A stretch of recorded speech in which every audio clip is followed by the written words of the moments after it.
let's talk about the speaking module.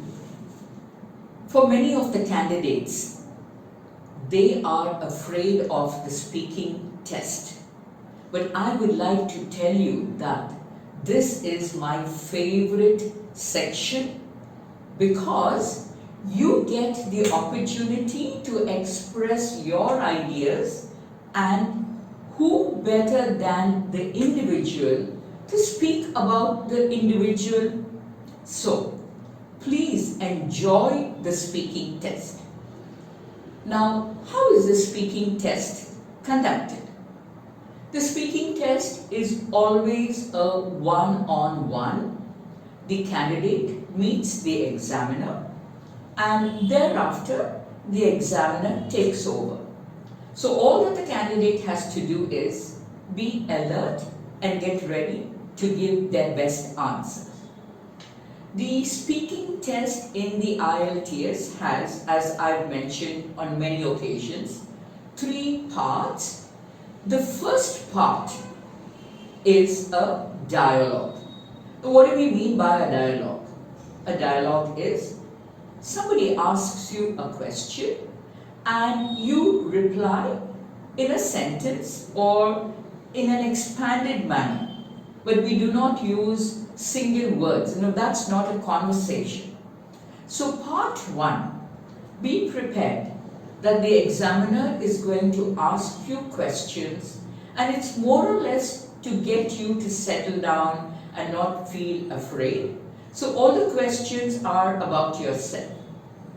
You will be asked your name and the area that you reside in, or about your family, who do you live with, about the type of home that you live in. These are very ordinary questions that should not make you feel afraid. After a couple of questions, the examiner moves on to a particular theme. The theme could be about the climate or about handbags. So, do you like handbags? Do you make your own handbag? Or do you prefer to buy it? What kind of fabric? What handbags were used earlier? What type of handbags are in vogue at present? They're all very simple questions, and if you can concentrate, you will not have any problem. After a couple of questions, the examiner moves on to the next part, which is a monologue. A monologue in the sense that you will be speaking, not the examiner. The examiner hands you a card and you get 1 minute to prepare. Now, all you do is flip over the card, read the question, and below the question you will notice that there are 3 bulleted points. Follow the order in which the questions are put to you. After all, the bulleted points are there to guide you. Please do not interchange and speak, then the coherence will go out of order. You get 1 minute to prepare. There's always a sheet of paper on the table. So again, my advice is write neatly, write clearly so that you know what you have written, and when 1 minute is over, you will be invited to speak. You can glance at your notes and begin to speak. Follow the order. At times, you may feel that I do not have too many points for a particular idea. It's fine.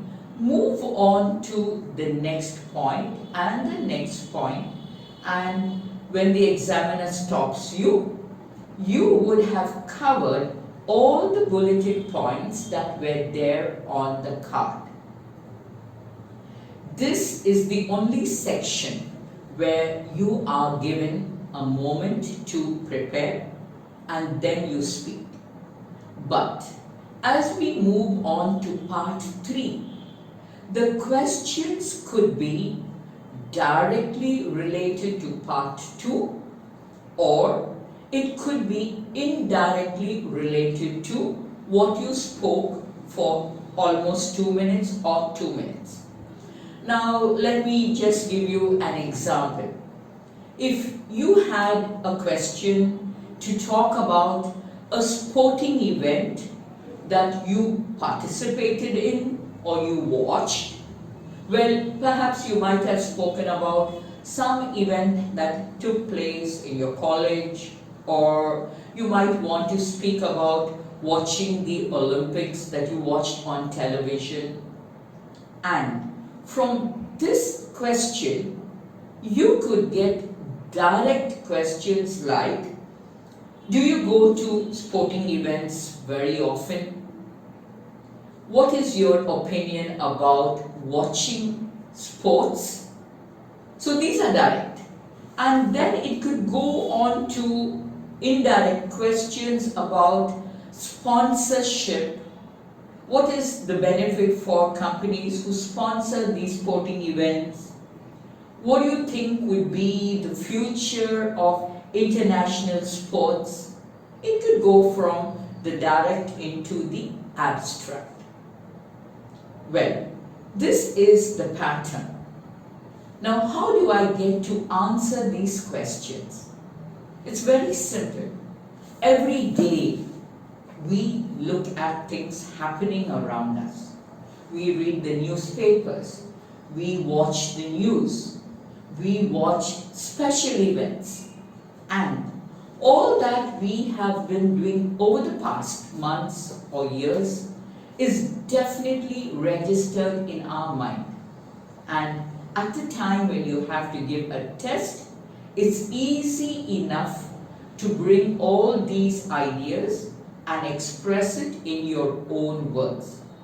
After all, it is your perspective that counts, keeping in mind that fluency, coherence, your vocabulary, and your pronunciation is in order.